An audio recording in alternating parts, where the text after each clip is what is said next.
Maravilha! Muito boa noite, sejam todos bem-vindos e vamos começar mais um webinário de oratória, hoje com o tema Os 10 erros fatais da oratória. São todos os erros que nenhum orador deve cometer durante uma apresentação. Então, muito bem, esse conteúdo, essa ideia de fazer esse webinário veio porque eu, com meus anos de experiência, consegui observar que alguns erros se repetem. Então, são os 10 erros mais cometidos pelos meus oradores e que eu vi nesse meu tempo de experiência. E alguns deles são fatais. Então, vamos conhecer o primeiro? O primeiro erro, e é o que eu considero o mais fatal de todos, é a falta de propósito. Esse realmente a plateia vai dormir. O que significa falta de propósito? É quando o orador vai para uma apresentação e ele não tem noção do que ele vai fazer ali, ele não tem noção do que ele vai falar, e ele fica atrapalhado, ele fica enrolado, ele realmente não sabe o que vai fazer. Então, a falta de propósito é o erro mais fatal de todos. O orador vai ficar muito embolado e a plateia provavelmente vai dormir ou não vai gostar, vai dispersar. E qual é a correção para a falta de propósito? É o propósito, é o objetivo. Sempre que você tiver uma apresentação, tenha um propósito. E são duas perguntas básicas. O que eu vou falar e por que eu vou falar? Então, essa apresentação, você precisa ter um tema. O tema da nossa apresentação de hoje são os 10 erros da oratória. E por que eu vou fazer essa apresentação? O meu objetivo é passar conhecimento para as pessoas que me seguem, as pessoas que querem conhecer melhor o meu trabalho. Então, esse é o objetivo da apresentação de hoje. Então, eu tenho um tema e tenho um objetivo. Sim, uma outra pergunta que nós podemos fazer, o Rodrigo Fontes fez uma pergunta, é a seguinte: quem é o meu público? Conhecer o público seria uma outra pergunta que pode se fazer também. Porque eu sabendo qual é o meu público, eu posso direcionar o conteúdo, eu posso direcionar a minha roupa e a minha linguagem. Então, se eu tenho um grupo de engenheiros, eu vou procurar aquela linguagem, eu vou procurar aquele comportamento semelhante da minha plateia. Porque dessa forma, eu crio uma conexão com a plateia. Quanto mais parecido eu for, mais conexão eu crio. Vamos para o segundo. O segundo é muito comum, é a autodenúncia. O que significa autodenúncia? Bom, o orador chega no ambiente de apresentação, está perante a sua plateia e faz o seguinte: bom, gente, olha, desculpe, a minha voz não está boa, eu não estudei nada para essa apresentação, eu realmente não deveria estar aqui. Isso é autodenúncia. Esse erro é tão grave pelo seguinte: primeiro, a pessoa já chega com um ponto negativo. Segundo, que a autodenúncia faz com que a plateia perceba coisas que, de repente, se ele não falasse nada, não iria perceber. Olha, desculpe, o meu sapato arrebentou, e todo mundo vai olhar para o sapato dele. O botão da minha camisa soltou e vai todo mundo olhar para a camisa dele. A autodenúncia coloca o foco em cima do problema. Um problema que o orador já chega denunciando. E isso tira a credibilidade do orador, porque ele já chega... E tem orador que já chega se condenando, que é ainda pior. Além de se denunciar, se condena: olha, eu não sei falar em público, eu não queria estar aqui, meu chefe que obrigou. Como faz para corrigir isso? Faça a sua apresentação normalmente. Chegue, cumprimente a sua plateia, fale do seu tema e entre no assunto, entre na apresentação. Dessa forma, vai minimizar a plateia visualizar aquele erro. Então, não se denunciar, ficar quieto e disfarçar o máximo possível se for algum problema na roupa, ou no sapato, ou até mesmo na voz. Então, se a voz não estiver muito boa, não fala nada. Olha, boa noite, eu vim para ver a apresentação tal, e segue em frente. Nunca se autodenunciar. Vamos para o próximo, o terceiro. Esse aqui é relativo a uma linguagem não assertiva. É usar o verbo no passado. E tem gente que fala usando o verbo no passado. Então, chega numa apresentação, boa noite a todos. Eu queria agradecer pela presença de vocês. Então, quem queria agradecer, não precisa mais agradecer, porque ele não quer mais agradecer. Está no passado. Eu gostaria de falar sobre, eu queria falar, eu vim aqui hoje, eu queria falar sobre, então ele não quer mais falar. E tem plateia que percebe isso. E tem plateia hostil que faz até uma pegadinha. Ora, queria, não quer mais não? Então o que você está fazendo aqui? Então é um erro pequeno, mas dependendo da plateia, ele pode se tornar grave. É usar o verbo no passado. Isso também é importante na hora de finalizar a apresentação. Então, sempre, olha, eu agradeço muito a presença de vocês, muito obrigado. E pronto, finalize a sua apresentação. Nunca no passado, sempre o verbo no presente. Eu quero agradecer, eu venho agradecer, eu agradeço. Use sempre o verbo no presente. A não ser que você esteja realmente falando de algo que já aconteceu, algo do passado. Aí, dessa forma, você pode usar o verbo no passado. Mas falando de coisas que você quer, que você está manifestando no presente, usar sempre o verbo no presente. Isso é muito importante. E agora, a próxima. Essa é muito engraçado porque tem plateia que faz pegadinha. É para quem não me conhece.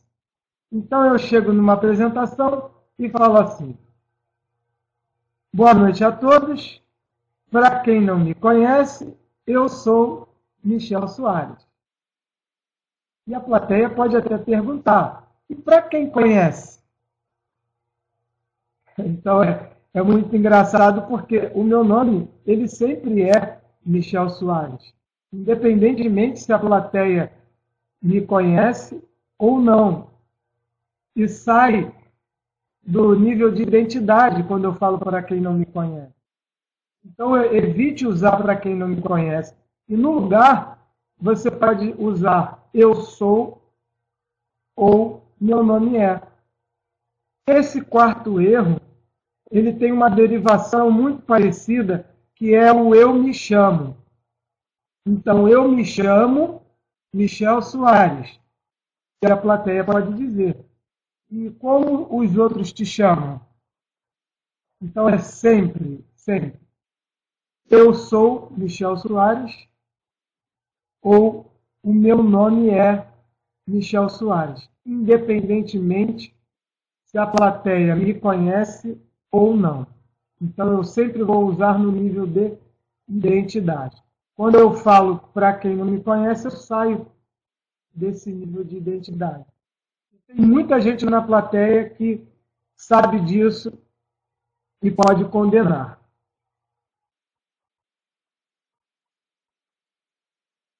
Agora, o quinto erro é o né, mas, coitado, o né foi pego como bode expiatório. Na verdade, não é só o né. Por que eu citei o né? Porque o né ele contém mais de um problema no mesmo né. O que acontece? O né é uma compressão do não é, que comprimido fica né. Então, o primeiro problema já é essa compressão, que é até aceitável. Mas o segundo problema é que o né ele é um pedido de confirmação. Por exemplo, o Rio de Janeiro é muito bonito, não é? E a pessoa vai responder: ah, é bonito, eu gosto mais de São Paulo, eu gosto mais de Fernando de Noronha. Mas eu fiz um pedido de confirmação. Eu quero saber da minha plateia, se ela concorda com aquilo ou não. Se ela concorda com aquilo que eu estou falando ou não, ou se é um pedido de confirmação, se aquilo que eu falei elas compreenderam.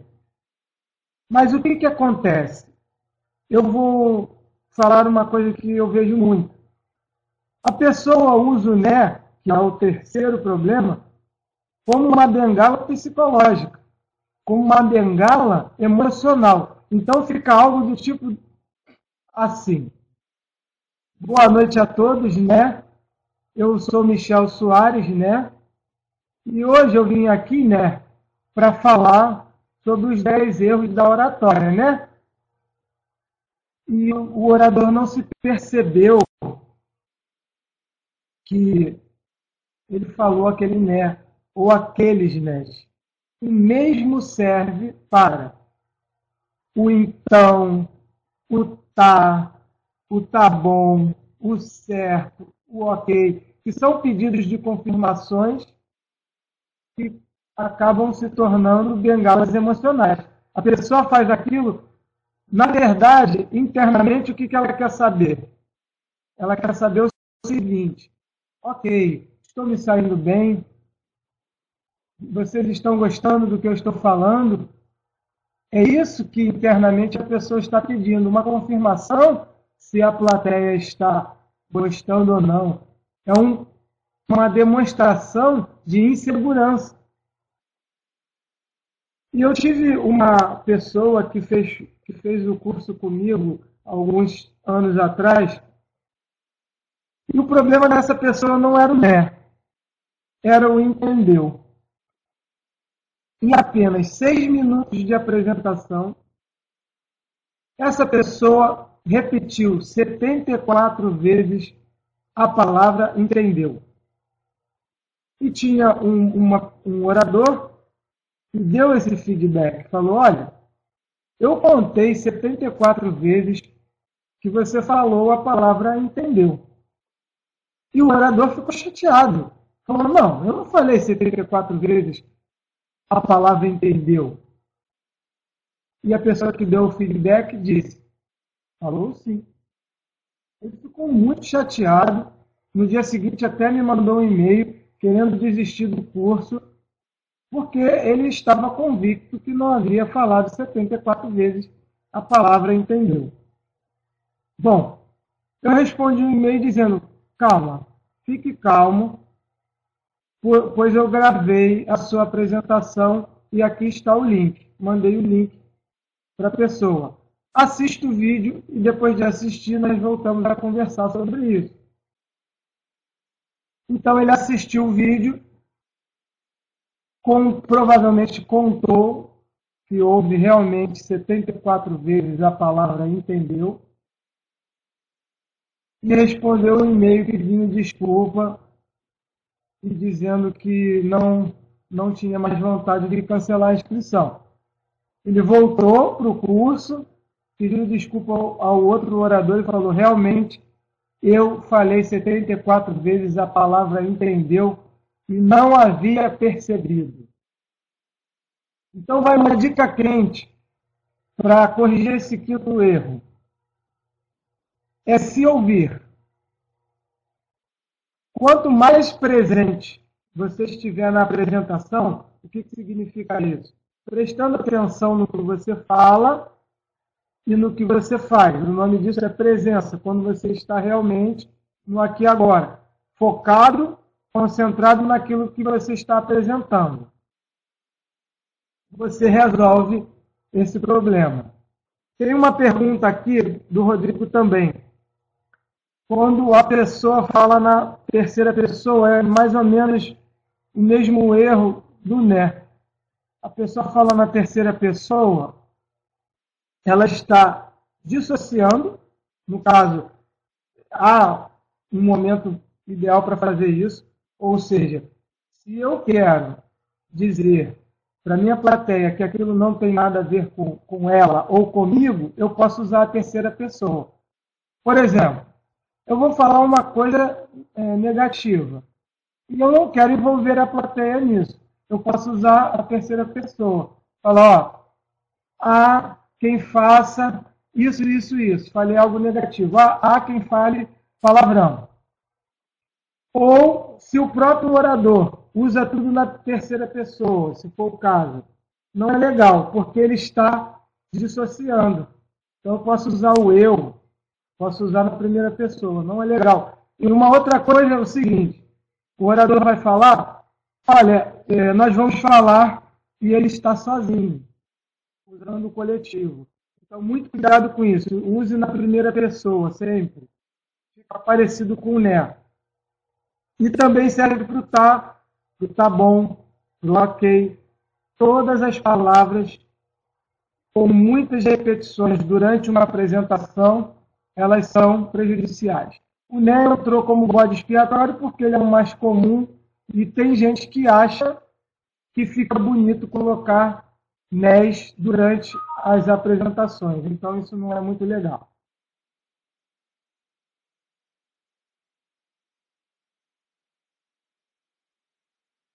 Vamos para o sexto erro. O sexto erro é o é isso. Normalmente, a pessoa usa o é isso no final. E uma derivação é o é só isso. É só isso que eu tinha para dizer. Ainda coloca o verbo no passado. Ou é isso que eu tinha para dizer. Olha, se tem um momento tão importante quanto a abertura de uma apresentação, é o encerramento, é a despedida. Por quê? No início da apresentação, nós temos, em média, 10 segundos para impactar a nossa plateia. Mais ou menos. Isso é um estudo que diz que nós temos 10 segundos para causar uma primeira boa impressão. Depois desses 10 segundos, nós vamos discorrer a nossa apresentação e nós temos um segundo momento para persuadir a nossa plateia, que é no final. Então, durante a apresentação, a plateia vai estar prestando atenção ali. E quando o orador fala que vai encerrar, ela tem uma nova oportunidade de criar um outro gancho de persuasão, que é o mesmo impacto do início. Então, no final, quando o orador diz que vai terminar, a plateia começa a ficar um pouco mais atenta, porque sabe que é chegado o momento de terminar, de sair, de se levantar. E uma finalização desse jeito fica muito pobre. Fica muito pobre uma finalização desse jeito. Então, qual é a solução? Enriqueça as finalizações. Então, tem várias formas de fazer isso. Eu posso, por exemplo, vou dar um exemplo.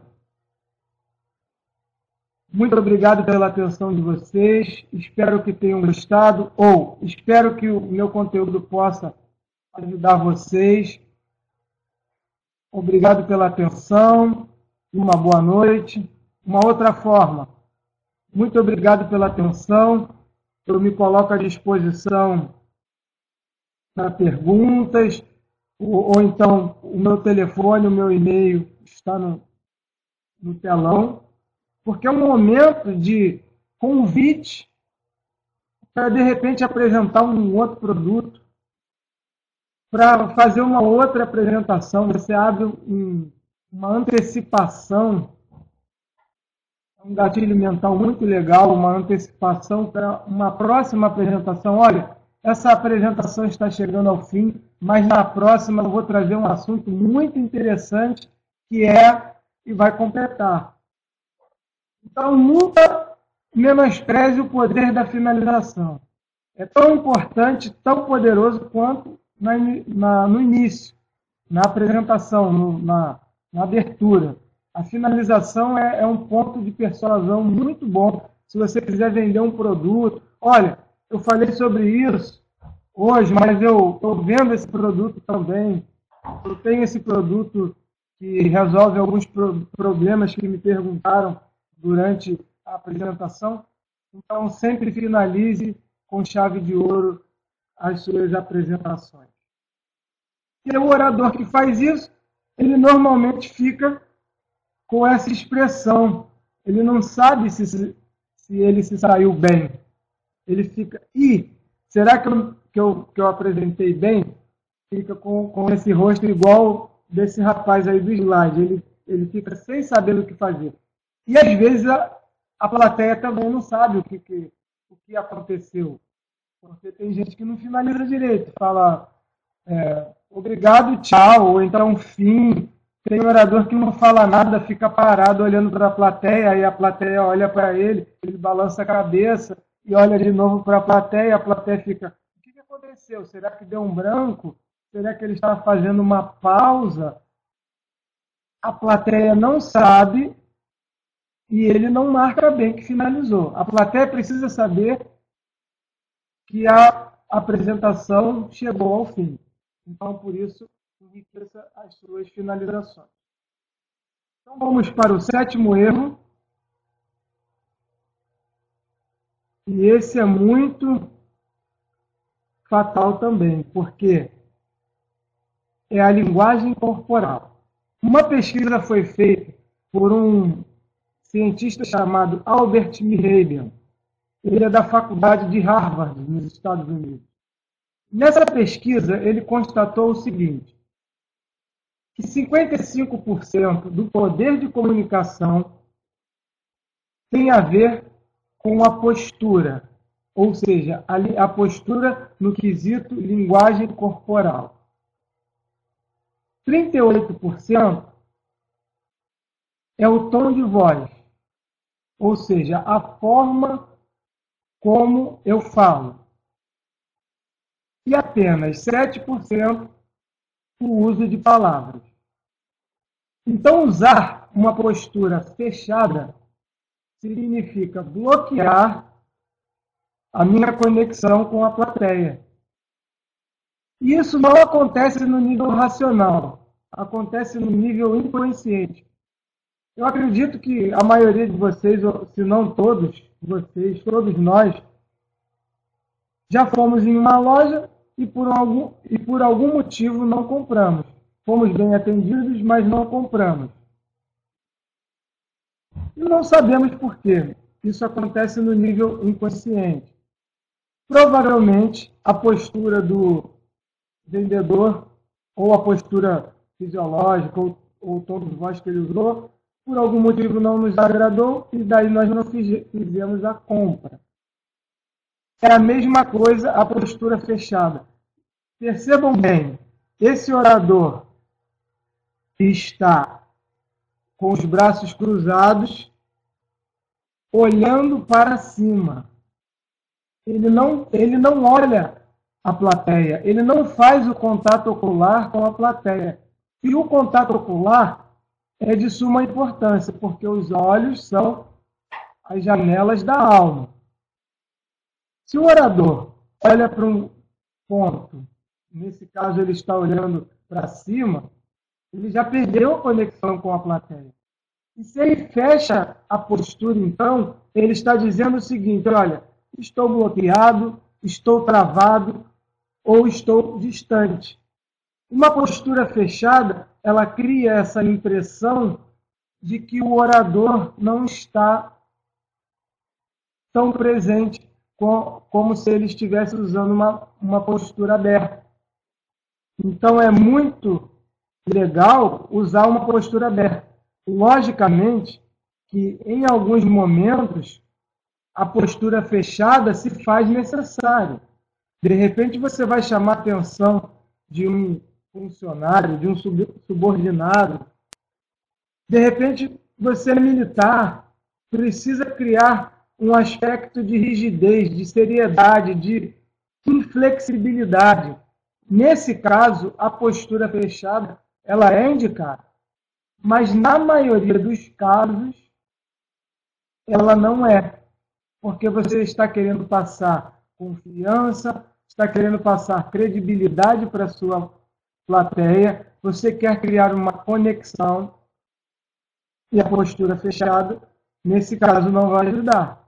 Então, usar o seu gestual, usar o seu corpo com posturas abertas. O que significa isso?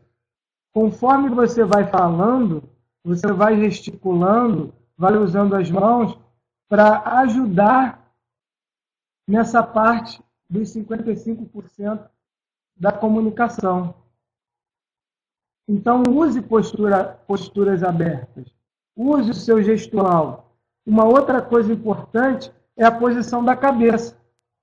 Nesse caso, ele está com uma postura fechada também através da posição da cabeça dele, porque ele está olhando para cima, ele não faz contato ocular com a plateia, ou quer dizer, olha, eu não quero assunto com vocês, eu estou olhando para o alto. Existe aquele mito do ponto fixo. Olha, eu olho para um ponto fixo e não preciso olhar para a plateia. Isso, na verdade, é uma bengala emocional. Porque quando o orador está bem resolvido emocionalmente, ele olha para a plateia, ele consegue olhar sem se desestabilizar. E o contato ocular, ele faz parte da postura aberta. Então, olhe sempre para a sua plateia. Eu vou aproveitar, porque tem a ver com a pergunta da Michele, a questão da postura fechada. Ela recebe uma terceira pessoa como se fosse um personagem e passa uma certa arrogância. Exatamente, porque é como se a pessoa não estivesse ali. Essa postura fechada da figura, ela transmite mais ou menos a mesma coisa, uma certa arrogância, um certo tipo de personagem. É uma pessoa que está ali, mas não está presente. Então afasta, distancia da plateia, como se eu não quisesse falar. Então eu boto uma terceira pessoa ou um personagem para me distanciar. É mais ou menos o mesmo efeito da postura fechada. Então cuidado com isso. É usar posturas abertas e olhar para a sua plateia. E agora vamos para o oitavo. O oitavo, ele é mais comum no Rio de Janeiro. O carioca, não sei se são todos, eu sou carioca, e foi um desafio enorme no tempo que eu não sabia falar em público, trabalhar a minha dicção. A dicção é uma técnica de oratória de suma importância. Eu vou dizer por quê. A palavra dicção vem do grego dictos, que quer dizer a arte da pronúncia, ou a arte da articulação. A plateia precisa entender exatamente aquilo que eu estou falando. E eu vou explicar melhor contando um case real. Há uns 2 anos atrás, eu recebi uma visitante. E ela trabalhava numa empresa de relógios. Foi a única visitante que eu recebi em todos esses anos que fez uma apresentação com 10 minutos. Normalmente, a pessoa, quando é visitante, ela faz uma apresentação de 2 minutos no máximo. Essa não. Ela fez uma apresentação de 10 minutos. Durante a apresentação dela, ela repetiu mais 5 ou 6 vezes, e foi mais ou menos assim, falando do relógio, do procedimento do relógio, e ela dizia assim, porque o marketing, e falava alguma outra coisa, e porque o marketing, e encerrou a apresentação dela em 10 minutos e um orador ficou assim, coçando a cabeça, olhou para ela e falou: olha, me desculpe, mas eu não entendi nada da sua apresentação. Ela: não? Por que você não entendeu nada?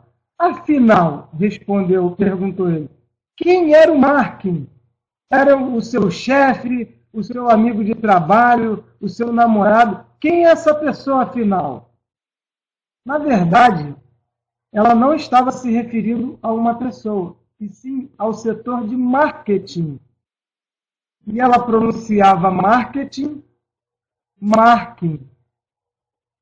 Esse orador que estava assistindo, ele pensou que marketing fosse uma pessoa. E fazendo associações à pessoa, ele não conseguiu entender, porque era o setor de marketing. Não se tratava de uma pessoa, e sim de um departamento da empresa. E essa quebra na associação é que causou o não entendimento da apresentação dela. Então, muito cuidado. Eu vou citar aqui os vilões mais bizarros. O primeiro deles é o para, quando ele é cortado ao meio. Então, ao invés da pessoa falar, eu vim aqui para apresentar para vocês, a pessoa corta o para ao meio e fica assim, eu vim aqui para apresentar para vocês. Fica muito esquisito isso, não é verdade? É fatal. Comece a se ouvir. Se você fala o para cortado ao meio, ou seja, o para vira um pá. Então, fica estranho. Se você comete esse erro, pare imediatamente, porque tira a credibilidade e, dependendo do público da sua plateia, pode comprometer o seu desempenho. O número 2, vilão número 2, tem muito mais, eu vou citar os 4 piores. É o mesmo, ou então mesmo. É um sotaque do carioca, do mesmo. Ao invés de falar mesmo, o S foi trocado pelo R. Ficou mesmo. Fica estranho. Mesmo. Ou então mesmo. Fica uma coisa muito estranha. Então use o correto, que é o mesmo. Você vai ganhar credibilidade falando dessa forma. O terceiro é o também. E normalmente, quando a pessoa fala também. Também, falei para você, também, você não me ouviu, fica esquisito. Então, comprimiu o B. Então, é também. Um outro é o vamos. E a pessoa fala vamos, fica V-A-M-U. Vamos. É muito estranho isso. Então, é falar corretamente. Tem muitos e muitos outros. Eu coloquei aqui os 4 mais comuns e também que comprometem. Esses são os 4 piores, assim, na minha opinião. Tem muitos outros. E agora vamos chegando ao 9º erro. O 9º erro tem a ver com a gestão do tempo. Na minha opinião, não há nada pior. Não há nada pior do que placas se levantando durante a apresentação, chamando a atenção do orador. Por exemplo, eu faço uma palestra e eu me programo para que ela tenha 1 hora de duração. E eu chego em 50 minutos e a pessoa que está organizando o evento, ou até mesmo a plateia, percebe que eu ainda tenho muita coisa para apresentar e que eu não terminei ainda. É fatal. O orador fica mais nervoso, ou fica nervoso. Se não estava nervoso, fica. E se estava, fica mais ainda. e acaba que se pode se embolar e avançar slide e a plateia não entender nada. Esse é um problema muito grave. Como se resolve isso? Bom, com planejamento. E como é feito esse planejamento? Se eu tenho uma apresentação de 1 hora, eu vou planejar para executar em 50 minutos. O que quer dizer isso? Os slides que eu vou usar, eu vou dimensionar para 50 minutos. Então, em 50 minutos, eu não posso colocar 200 slides. Eu não posso colocar 100 slides. Bom, tem gente que faz isso. A pessoa pode colocar, mas não deve. Não deve se colocar muitos slides numa apresentação dessa. Se eu planejo 50 minutos, eu vou colocar 20 slides, 25 slides, porque eu ganho flexibilidade. Se eu tenho 25 slides e eu faço uma média de 2 minutos por slide, eu vou terminar com 50 minutos, podendo atrasar, porque a plateia vai fazer perguntas, então isso pode se prorrogar. Então, baseado nisso, eu me preparo para fazer em 50 minutos. Mas eu preciso ter conteúdo para falar 1h10, mais ou menos. Por quê? Da mesma forma que pode atrasar, pode adiantar no quesito quando tem um outro palestrante ou um outro orador depois de mim e ele se atrasa. Então, a pessoa pode pedir, olha, você prolonga mais 10 minutos? Prolonga mais 15 minutos? E se eu fico prestando atenção naquele tempo e não tenho conteúdo para fornecer, eu vou ficar com um buraco na minha apresentação. A minha apresentação vai ficar vazia, vai ficar um pedaço. Então, eu planejo menos e tenho conteúdo para fornecer mais. É mais ou menos o que eu faço na formação. Então, por exemplo, um dia de chuva. Faltou um monte de gente, eu só tenho 4 oradores na sala. Eu vou ampliar o conteúdo, eu vou falar um pouco mais, eu vou estender. A turma está lotada, tem 12 pessoas, 15 pessoas dentro de sala. Então, eu vou ser mais objetivo, porque as pessoas vão falar e tudo, então o tempo ele vai se exaurir mais rapidamente.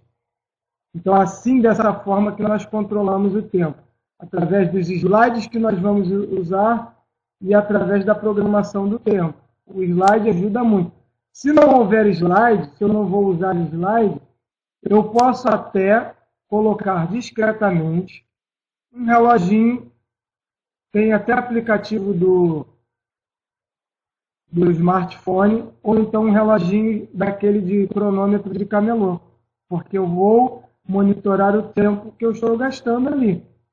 Na pior das hipóteses, eu sei que eu tenho ou que correr ou que diminuir a minha velocidade. E dessa forma, fazendo poucos slides, eu fico com a flexibilidade de recuperar com muito mais facilidade do que se eu colocar 100. Se eu colocar 100 e passei 50, como que eu vou recuperar mais 50? Eu vou pular 50 slides, vou pular de 10 em 10, então fica mais difícil de controlar. E vamos chegando, então, ao 10º e último erro, que é a pausa sonora. O que é pausa sonora? Pausa sonora é quando o orador está pensando e, durante esse pensamento, ele emite um som. Pode ser assim, por exemplo, boa noite a todos. Hoje eu vou falar sobre os 10 erros da oratória. 10 erros da oratória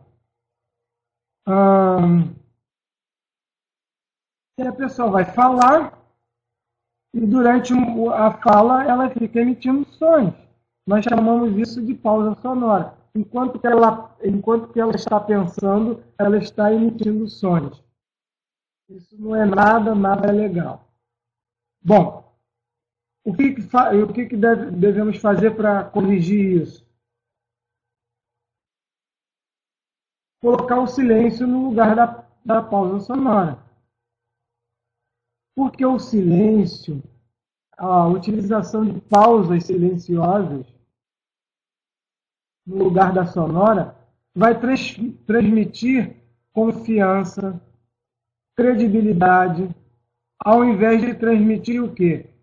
Que o orador está enrolado, que ele está atrapalhado, que ele está inseguro.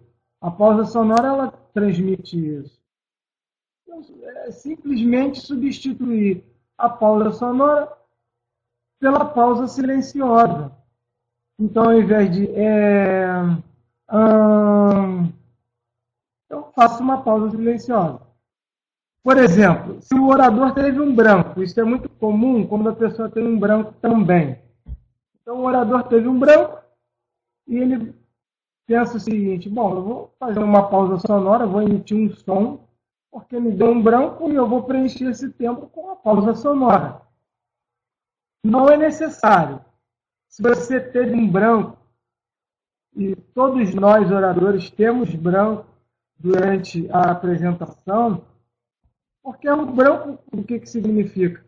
É uma perda momentânea de presença. O branco também é provocado pelo medo. Então, no momento de tensão, aquele medo me deu um branco. De qualquer forma, eu resolvo do mesmo jeito, fazendo a pausa.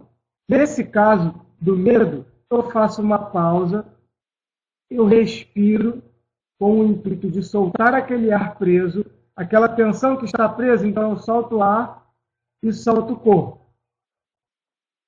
E também vou fazer a pausa para pensar internamente no que eu havia dito.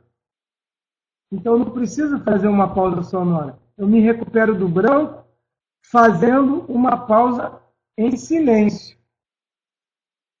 Então, a solução é usar pausas.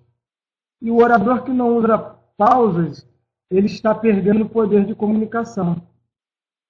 Quem de vocês já viu o Barack Obama fazendo os discursos?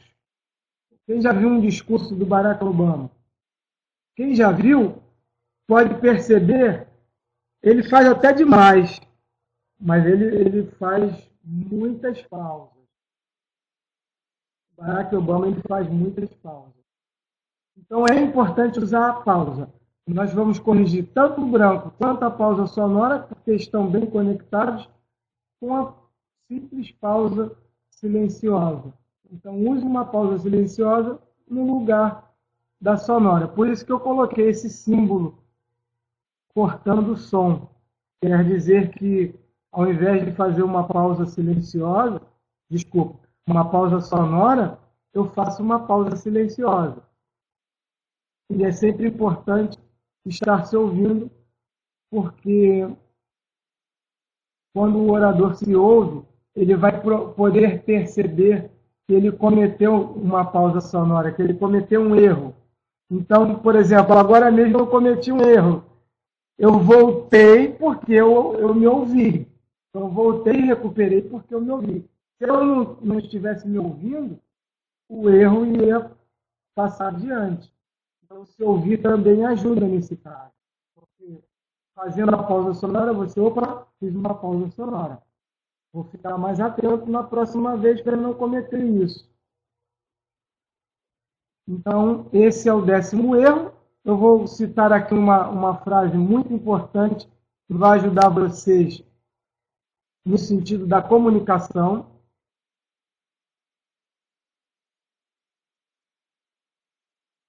Essa frase é o seguinte: a comunicação não é o que você fala, sim o que a plateia compreende do que foi dito.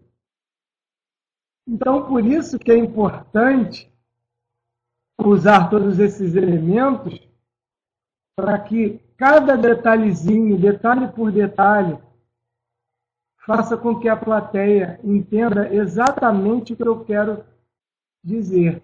Então, o propósito, todos os meus objetivos, eu vou aplacar a plateia dessa forma, aparando as arestas, prestando atenção nos detalhes. Bem, a apresentação está chegando ao final, então eu quero agradecer a vocês pela presença, pela atenção. O meu muito obrigado. Espero que vocês tenham gostado